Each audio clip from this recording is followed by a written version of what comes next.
I, 28 male, have been dating this girl, Amy, 29, for 2 years. We met through a mutual friend and things were going well up until a few days ago. Amy has 2 kids from a previous relationship, twin boys that are pre-tweens now. I get along great with them. Amy and I discussed moving in together and how that would all work out with the kids. Things didn't seem like a problem till she asked if we could find a place where I could afford to pay rent on my own in case she becomes a stay-at-home mom. I asked in what instance she would become a stay-at-home mom when we aren't planning on having more kids, and I got a vasectomy 2 years ago that she knows of. She said it's always been her dream to be a stay-at-home mom for her kids, and the boys will benefit a lot from always having her home. She said she knows it'll be a lot for me to take on, but she would appreciate it if we could talk about it and possibly make it happen as soon as we move in together. We discussed it, and I told her I was honestly uncomfortable with the idea of being the sole breadwinner for our 4-person household. I could afford rent on my own, but groceries, bills, stuff the kids will need, etc., I can't afford all that, and if I could make it work, that would leave nothing for savings. I also said the boys are in school most of the day, and although I agree that any child will significantly benefit from having a parent available 24/7, I don't think it's a necessity. I also told her I'd be stressed out having them all rely on me. She said she understood and that it was okay. We didn't speak about it again. Her mom called me about a week after I discussed it with her. Her mom started the conversation sweet enough before getting to the point. She asked why I decided to date a single mother if I was unwilling to step up for her and her kids. This kind of made me angry. I didn't know deciding to date a single mom meant I'd have to happily be financially responsible for them all. I told her, with all due respect, this was between Amy and me. She said Amy won't have more kids because she's with me and this is her only chance of being completely devoted to her kids. And although I can easily afford it, I'm being stingy because I simply can't be bothered to make a sacrifice. My blood was boiling and I wasn't trying to say something rude back. I told her it wasn't her business and cut the call. I spoke to Amy and asked her what the heck her mom was on about.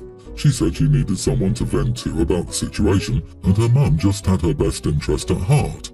She said she thought it'd be better for me to get her mum's perspective and then decide. I asked if it would be okay to tell my mom that my girlfriend was asking me to bankroll her and her children's lives and watch my mom call her names for it. She said I was taking things too personally and should have expected things not to go great after our discussion. I'm at a loss here. Edit. For everyone asking about the children's dad and if he pays child support, he isn't a bad person, he's just broke and lives halfway across the world. He couldn't pay child support if he wanted to, given that he can barely care for himself financially. He also has a lot of health issues that make it difficult for him to work. He calls the kids often and is as involved as one can be in his situation. She makes enough to care for herself and her kids, so it's been okay for them financially. Wow, the audacity! Since you're happy to play with my kids, now pay for them. Oh, and me too. Why? Because I said so. Not the idiot, but you realise she plans to make this happen whether you agree or not, right? You'll move in together and she'll get let go, then have trouble finding a job. This is how it sounds to me too. She already decided not to work and she has a meal ticket, and right now she's just in the process of making it happen one way or the other. Also, the last line about, you should have expected that things would not go great when you make me angry. Damn, that statement alone would give me serious pause about continuing a relationship with someone. Delta out of there, mate. This will not end well, for you at least. She's trying to use you for your finances, and if she wants to be a stay-at-home mom, tell her to get more child support from baby daddy. Lol, yep, all of this. She's a hot mess, and getting mommy on board to shame OP. She just wants free time. Her kids are in school. How much time is going to be spent just watching TV? You can stream every reality TV show these days, so she has a year's worth of content there. Dude, her mom can finance her stay-at-home dream. I, 33 male, and my girlfriend, 27, have been living together for about a year, together for 2. Since we've been together, she's always had this hobby of making dice for TTRPGs. I don't really understand how it works because I'm not into it, but the dice she makes are beautiful, even to someone who doesn't understand. She's always sold them. She takes a long weekend every fortnight and mass produces 20 or so full sets, and then she sells them. They always sell out pretty instantly, and I knew she made some money, but not how much, and to be honest, I don't really care as long as she pays her half of the bills, which she always does. Unfortunately, after making them this past weekend, she broke her wrist, and she needs help to put her listings up because she can't type well. I found out that she sells them for £100 to £115. I expressed my surprise that people spend that much on these things. She was offended and I tried to explain that I didn't mean it like that, and I just don't understand why people spend that amount of money on things like this. It wasn't supposed to be an insult to her artistry. She was upset and ended up asking someone else to help her and expressed how hurt she was because she worked so hard on them. She hasn't been silent, but is definitely withdrawn, and things aren't the same. I can tell she's upset with me, and her sister keeps calling me an idiot. Am I the idiot here? You are the idiot, and here's why. You called it a hobby, and you didn't even know how much she sells them for, how it works, or even look at her store. This isn't about your single comment. This is a long 2 years of her belittling her business. It's her job. Whether you've meant to or not, like, bro, 2 years and you never looked? Not even once? Bruh. Right, like she makes dice every other week. That's a lot of dice over 2 years. He's never asked questions once, never looked at her online listings once or gone to a craft fair with her once. If they'd had this conversation 18 months ago, it would be different, but it's been 2 years, and he doesn't know anything about her business at all. Selling out immediately also means she's really good at what she does. I disagree. Sounds like a normal foot-in-mouth moment. Not the idiot, OP. I totally get what you meant. You didn't know there was a demand for a high-value bespoke dice market. I can't understand people paying hundreds of dollars for Legos. It's nothing I've ever cared about. It's the same with concerts. I'm not a huge music person, so spending a ton of money to go to a concert seems bizarre and wasteful to me. That doesn't mean I don't recognize singers' talents as artists, or that Legos can be amazing. It just means I don't get it. 42 male, wives 40, family is Mexican, and they follow a tradition of holding a big party for girls who are turning 15. It's called a quinceañera. That wasn't part of my culture, and I never understood the point of spending so much money on a party anyway, but we did save up for a while to throw my daughter one, until my daughter herself said a few months ago that she doesn't want a party and would prefer to spend that money on a trip. It will be a 30-day supervised tour of Europe with a group of teenagers, including some school friends. Here's the thing, my daughter has a twin brother. Of course, my son wouldn't get a quinceañera even though they celebrate their birthday on the same day because the party is just for girls.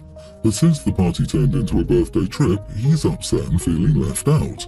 I tried to explain to him I'm not so financially comfortable right now to send both of them. I could find a way, but I honestly don't want to spend anything beyond the quinceañera fund.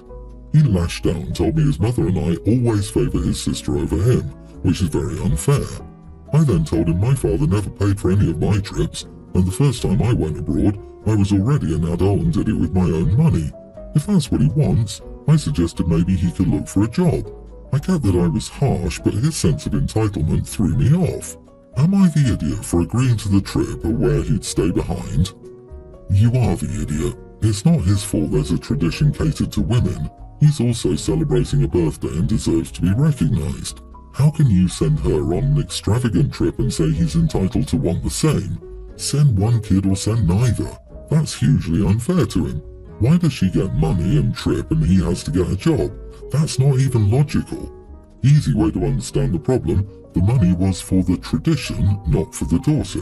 If she doesn't want the tradition, that money should be split between the two, either for a college fund or for whatever, but split it as it's not cultural anymore. This is how you show love and devotion to both your children. Dude, you think spending money on a party is wasteful, so you decide to send your daughter on a month-long trip instead. You tried to explain to your son that you couldn't afford to send him on holiday as well, then say you actually can afford it, you just don't want to. Then you suggest an underage child gets a job if he wants to be treated equally to his sister. Your annoyance at your son's sense of entitlement is comical, as he's rightfully entitled to equality. Despite all this, you think his assertion that you favour his sister is unfair when your whole story details how you favour his sister. Are you doing anything special for your son's birthday at all? You know, at least just the one day when it's his actual birthday, not the 364 days your daughter's getting. If your favouritism is this obvious to strangers, I really feel bad for your son. 3 weeks ago, after several years of no contact, my maternal aunts, both in their early 40s, reached out and asked to catch up. They made the same offer to my brother, but he turned them down. I was curious to hear what they had to say, so I met up with them. I hadn't seen them since I was 11-ish. I'm now 22.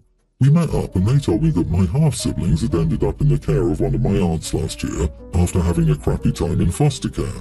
The background is my mom cheated on my dad during their marriage. She got pregnant after me and thought the baby was his until she was 7 months pregnant. They broke up and she moved in with the other man. My brother and I were young then, but not so young that we couldn't put things together. My mom ended up having 2 kids with the other man. He died suddenly when the kids were babies. Mom died when I was 11. She died of an asthma attack. The kids' paternal family wanted nothing to do with them and refused to take custody. My aunts were my mom's only family, and they both had young families at the time and didn't feel like they could take on 2 additional children who were so young. My dad was also asked and he didn't take them either. So the kids went into foster care. They were never adopted and didn't end up with good families. My brother and I never saw them after Mom died, and we didn't see our aunts afterward either because they were so mad at our dad that things became too toxic. My brother and I never resented or blamed or hated our dad for not taking our half-siblings. Heck, we didn't even really miss seeing them. We didn't bond with them while Mom was alive, and we weren't even that close to Mom after the affair and her moving in with the other man. My aunts have hated my dad all these years for not stepping up, keeping the 4 of us together and giving the kids a loving home. They said they couldn't do it and they hated that, but pointed out that our dad had money, had the space in his home and could have, but he wanted to punish the kids for our mom's actions. They said it was evil what he did. They were intense about their hatred of him and made it clear they were reaching out because they thought my brother and I would hate him too and would be part of the family with our half-siblings. Not being interested in that and not liking how they talked about my dad, I told them they should stop taking their guilt out on my dad and accept that my dad was the last person who had any obligation to the kids. My aunts were like, "How could you say that over your poor little siblings? And didn't I hate what happened to them and miss them and wish I'd had them in my life?" They asked how I could say he had no obligation when he was mine and my brother's dad, and he was the reason we were separated from our 2 younger siblings. I left and they texted me after saying the same stuff and saying how awful it was that I had that attitude. Am I the idiot? Not the idiot. Your aunts are ridiculous delulu lemons. You are 100% correct here. Your mom cheated and got caught. She moved in with the guy she cheated on with your dad and had 2 kids. Your dad had 0 responsibility for those kids. Is their situation sad and do I feel bad for them? Of course. Is their situation your dad's fault? Absolutely not. In any way. Your mom was the one who stepped out on your dad. Your mom was the one who broke up your family, not your dad. To imply otherwise is absurd and delusional. They just expected your dad to take in 2 kids that weren't his because... what? And where's the paternal family of those kids though? They did have an obligation and said no, and that's okay with your aunts? Why? This is more about the fact that your aunts resent your dad for not staying with your mom than it is about those kids. But why have they suddenly resurfaced and want to catch up? There has to be another reason why they're all up and want to make friends. Money? Favours? Your aunts are delusional and your brother had the right idea. Block their numbers and move on with your life free of their crap. It's not your circus, so why buy a ticket? In my family, there are a lot of child-free people. I just don't understand them. I don't understand why someone would have a problem with those adorable little humans. Most of the weddings in my family are child-free, and when people found out I was not planning a child-free wedding, they kept calling me and asking me to reconsider because they didn't want their nights to be ruined by kids. It was very annoying to us, so my fiancé and I decided since they couldn't handle being in the same place as kids, and since we wanted the kids to be at our wedding, we wanted to have a wedding free of any child-free people. Now they're mad that they got uninvited and think we're idiots, but I think if it's okay to exclude kids, then it's also okay to exclude adults. Am I the idiot for throwing a child-free free wedding? Edit, I didn't uninvite all people without kids, I just uninvited those child-free people who make it their whole personality. Not the idiot, I admire your logic. I agree with you, children make a wedding. They kept calling me and asking me to reconsider because they didn't want their nights to be ruined by kids. It's not their night, it's yours. Your question is oddly phrased, and you only want to invite people who prove that their collective ovaries and vas deferens work. No, that's not strange at all. You are the idiot, OP. You sound like the type of person who would think their kid is special and can do no wrong. Insufferable. Enjoy your daycare wedding. I bet they're quite relieved to be uninvited because, to be honest, you sound like a nightmare. I mean, your wedding, your choice, but the motivation behind the choice seems kind of petty and spiteful, and logically wrong. Kids can ruin an adult evening. Adults will not ruin a kid's evening. It's like saying, all Floridians are Americans, therefore all Americans are Floridians. Given that you're burning many bridges and annoying people for no other reason than your own smug satisfaction, it seems like you're outsmarting yourself on this one. Some of you are missing the point of this. Opie was fine inviting anyone until people of a certain mindset started telling them who they can and cannot have at their wedding. That's when Opie decided to say, well, if you want to not be around kids, then you aren't invited. It isn't really about your personal opinion of kids. What makes Opie not the idiot is that they refuse to bow to pressure.